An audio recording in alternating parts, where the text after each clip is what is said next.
Өткен айда Қазақмыс адами қор мен қоғаммен байланыс салалары бойынша 2 марапатқа ие болды.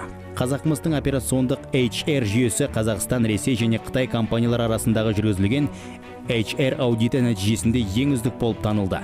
HR аудит халықаралық HR Summit 2014 шеңберінде өткізілді. Оның ұйымдастырушысы Самұрық-қазына ұлттық әл-ауқат қоры болды. Бұл жылы аудитке 129 компания қатысты, оның 83-і қазақстандық компаниялар. Корпоративтік тележаңалықтар үшін компанияға тағы бір марапат тарту етілді.